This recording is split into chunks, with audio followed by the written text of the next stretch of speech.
हरिओम। आज सुनेंगे 3.37 पतंजल योग सूत्र। बहुत इम्पॉर्टेंट योग सूत्र है यह। ते यानी वह, समाधि यानी समाधि के मार्ग पे, उपसर्गाः यानी अड़चने, और व्युत्थाने यानी बहिर्मुख अवस्था में, व्युत्थान यानी बहिर्मुख अवस्था में, और सिद्धयः यानी सिद्धि। तो चित्त हमारा जब बहिर्मुख अवस्था में रहता है तो वो पहले वाली सारी सिद्धियाँ प्रकट होती हैं, परंतु वो समाधि मार्ग की अड़चने हो जाती है, ऐसे उन्होंने सूत्र में कहा। तो श्री राम आगाशे सर बताते हैं कि विभूति प्रकरण में, जो ये विभूति प्रकरण है उसमें ये सूत्र बहुत इम्पॉर्टेंट है, साधकों को सावधान करने वाला ये सूत्र है। संयम अवस्था में यानी धारणा ध्यान समाधि जब हम करते हैं तो प्राप्त होने वाली सिद्धि, उससे जग में चमत्कार हम कर सकते हैं, परंतु वैसे करने वाले साधक समाधि से वंचित रहते।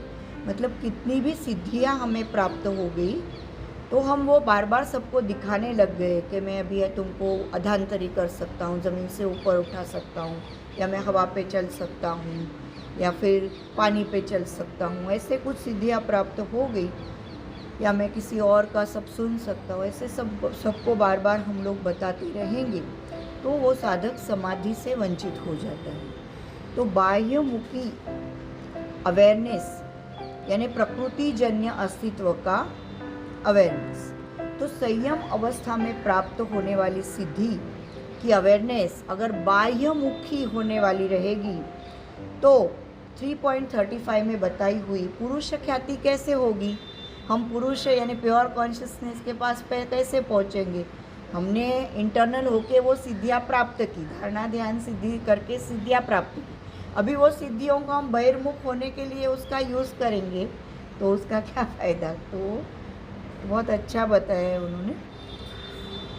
तो समाधि पाद में पतंजलि ने चित्तवृत्ति निरोध, समाधि पाद यानी फर्स्ट पार्ट, तो उसमें उन्होंने अभ्यास और वैराग्य ये दोनों की परम आवश्यकता ऐसे बताई। उसमें परम वैराग्य प्राप्त करने के लिए गुण वैतृष्ण्य होने चाहिए, तो वह केवल पुरुष ख्याति से यानी पुरुष के ज्ञान से हो सकता है। तो गुणातीत अवस्था, गुणातीत यानी त्रिगुण जो है सत्व रजग तम, तो उनके तीत यानी वो नहीं होने चाहिए। वो अवस्था प्राप्त होने के लिए परम वैराग्य की आवश्यकता है, और सिद्धि का त्याग यह भी वैराग्य का ही एक भाग है। बचपन में होने वाले खेलों का आकर्षण बड़े होने के बाद हमारा अपने आप छूट जाता है। बच्चे रहते तो खेलना चाहिए ही चाहिए, ग्राउंड में उतरना ही है, कुछ भी है XYZ। अब बड़े होने के बाद हमारे प्रायोरिटीज़ चेंज हो जाती है, तो हम लोग का वो अट्रैक्शन अपने आप छूट जाता है। तो वैसे ही आध्यात्मिक मार्ग में अग्रसर जो रहते हैं साधकों, उसको सिद्धि रूप आध्यात्मिक खेलों में कोई भी इंटरेस्ट नहीं रहता है। तो समाधि के निस्सीम आनंद की तुलना में बाह्य जगत का चमत्कार उनको तुच्छ लगने लगता है, क्योंकि वो जो समाधि में जो आनंद है, वो जो एक रूप होते हैं हम लोग अपने आप से, तो वो जो आनंद है वो किसी और से हम कंपेयर नहीं कर सकते हैं।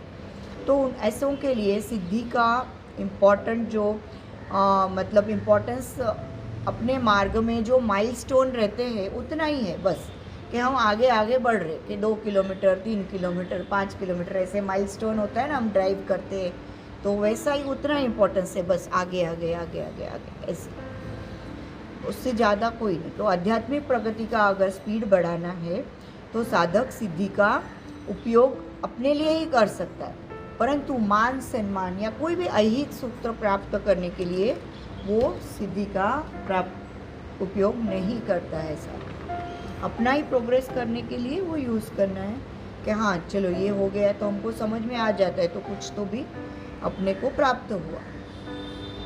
फिर कोपर्डेकर जी बताते हैं, तो पिछले सूत्र में ही हमने प्रातिभ श्रावण वगैरह जो सिद्धियाँ पढ़ी, तो वो निर्बीज असंप्रज्ञात समाधि में मार्ग में ऑब्स्टेकल्स ही है, ऐसे उन्होंने बताया।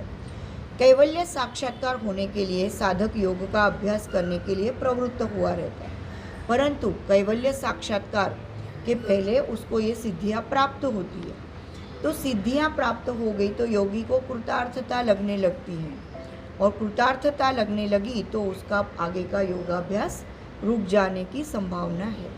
तो उन्होंने भी यही बताया कि अपना चित्त सिद्धियों में अटकाना नहीं है, और इसका बहुत सारा प्रयत्न साधक को करना पड़ता है, और यह सिद्धियों का व्यवहार में उपयोग करना है। ऐसा जो अट्रैक्शन अगर उसको निर्माण हुआ तो वो साधक इस दिव्य सिद्धियों को सब विषय के उपयोग में ही उसमें अटक जाता है, और उसका नेक्स्ट स्टडी खत्म हो जाता है। तो मूल उद्देश्य योग का अभ्यास करने के लिए प्रवृत्त होता है। जो उसका उद्देश्य क्या रहता है प्रवृत्त के, मुझे अपना आत्मा को जानना है।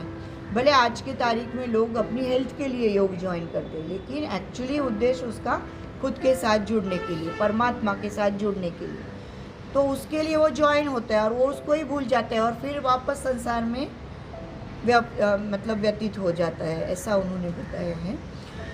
तो इसमें से कोई भी सिद्धि का उन्होंने बोलता है सावधानता अपने को रखनी है, अपना चित्त बाहर नहीं होने के लिए। कोई भी सिद्धि अगर हमने प्राप्त हो गई है, अपने अंदर अगर वो आ गया है सामर्थ्य, तो उसने इतना ही समझना है कि मैं योग्य मार्ग पे चल रहा हूँ या चल रही हूँ, बस इससे आगे उसके अंदर ज़्यादा उतरना नहीं। परंतु निर्बीज असंप्रज्ञात समाधि में यह सिद्धि यानी ऑब्स्टेकल्स ही है, ये साधक ने कभी भी नहीं भूलना है, और ये एक बार समझ गया तो योगी समाधि के अभ्यास के मार्ग से कभी भी विचलित नहीं होता। अगर योगी ने इन सिद्धियों का उपयोग त्याग कर दिया तो उसको सर्वोच्च फल मिलता है, उपयोग बाहर के लिए किया तो नहीं मिलेगा।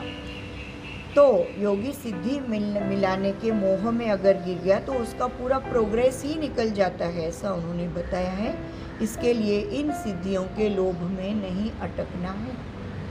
तो अभी तक जो उन्होंने पतंजलि मुनि ने जो बताए वो ज्ञान सिद्धियाँ थी, और अभी आगे के सूत्रों में आएंगे क्रिया सिद्धियाँ। तो परकाया प्रवेश की भी सिद्धि है, वो आगे के सूत्र में बता ली। लोग पर शरीर प्रवेश, काया प्रवेश यानी दूसरे के शरीर में प्रवेश कर सकते हैं, वो आगे है।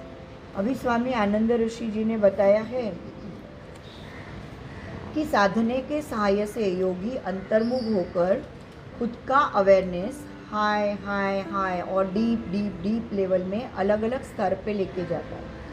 परंतु योग मार्ग के प्राप्त होने वाली सिद्धियाँ मोस्टली बहिर्मुख होती हैं, तो इसीलिए सिद्धि यह कैवल्य मार्ग में अड़चने हैं, ऐसे उन्होंने बताया। सिद्धि के पीछे पड़कर योगी अपना कैवल्य विमुख अंतर्मुख अवस्था से मूलभूत ध्येय से परावृत्त, तो सभी ने यही बातें बताई है।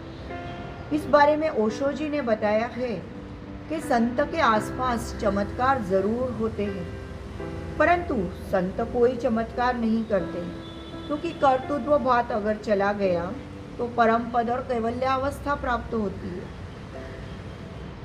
तो उसके आसपास उसके वाइब्रेशंस की वजह से वो चमत्कार होते रहते हैं। कैवल्य अवस्था में योगी को सर्वज्ञातृत्व प्राप्त होता है, तो सर्व सिद्धि उसके अंदर आई हुई ही रहती है, परंतु सिद्धि न यूज़ करने का विवेक भी उसको हो जाता है, उसको समझ में आता है। तो सिद्धि यूज़ करने का मोह जो है वो अहंकार की वजह से आता है। हाँ, मुझे ये प्राप्त हुआ, अब मैं ये सिद्धि यूज़ करूँ, तो वो अहंकार को नीचे रखना है हमेशा।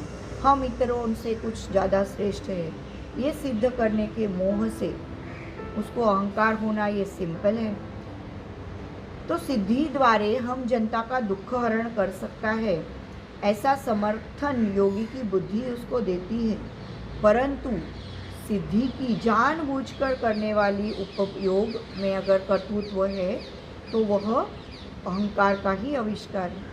और इसीलिए अहंकार विसर्जन अविद्या विनाश की इस यात्रा में सिद्धि न यूज़ करना यही एक अक्लमंदी का काम है। इस बारे में श्री अप्पा साहेब पंत इनके जीवन की एक मेमोरी उन्होंने बताई है अप्पा साहेब पंत सिक्किम में गैंगटॉक में 1957-58 के शुमार में भारत के परराष्ट्र लॉयर तरीके काम करते थे, वकील। तो उनको बीच बीच में परराष्ट्र वकील तरीके तिब्बत में ल्हासा में जाना पड़ता था। तो तिब्बत के प्रवास में हमेशा हिमवादल यानी बर्फबारी जो होती है, बर्फ़ का जो बादल है वो सब, उसका त्रास हमेशा होता ही है। जो भी तिब्बत का प्रवास करता है उनको लैंडस्लाइडिंग बोलो या स्नोफॉल बोलो या जो भी है, कुछ भी उधर होता ही रहता है। तो परंतु अप्पा साहेब के जो साथ में जो जत्था था, जो साथ में उनके जाते थे, वो तिब्बती लामा उनकी सिद्धियों को, उनकी जो सिद्धि जो उनको प्राप्त होती है, तो उनकी वजह से उनको कवच कुंडल प्राप्त होते थे। तो इसीलिए उनको कभी भी हिम बर्फ उसका कभी भी तकलीफ़ नहीं हुआ। कभी कभी तो अप्पा साहेब जत्था के आगे वालों को त्रास होता था और पीछे वाले जाते थे बैच वालों को, उनको तकलीफ़ होती थी, और उनकी बैच को कभी तकलीफ़ नहीं होती थी। और लामाओं की सिद्धि की ये प्रचिति आने के बाद एक बार अप्पा साहेब ने सिद्ध तिब्बती लामा को पूछा कि आप लोग ये बादल रुका सकते हैं? तो ये मुझे अनुभव से समझ में आ गया, परंतु जग में होने वाले ये जो संहारक, जो संहार करते हैं, सबको मार काट करते हैं, ये बादल हम लोग क्यों नहीं रुका सकते? तो उस समय लामाओं ने क्या बताया? आकाश के तरफ उंगली दिखाई। उन्होंने बताया उसकी इच्छा के सिवाय कुछ भी नहीं होता, उसकी परवानगी के सिवाय ये प्रयोग हम नहीं कर सकते। तो सिद्धि वापरने के तारतम्य भी वो लामा, उनको सब पता रहता है, लेकिन बिना उसके इच्छा उन्होंने सारा कर्तृत्व वो ईश्वर पे सौंपा था। हम कुछ नहीं कर रहे, जो कुछ भी हो रहा है हम साथ में हैं, तभी वो ईश्वर की इच्छा से हो रहा है, ऐसा उन्होंने बताया। तो बहुत अच्छा बताया है उन्होंने।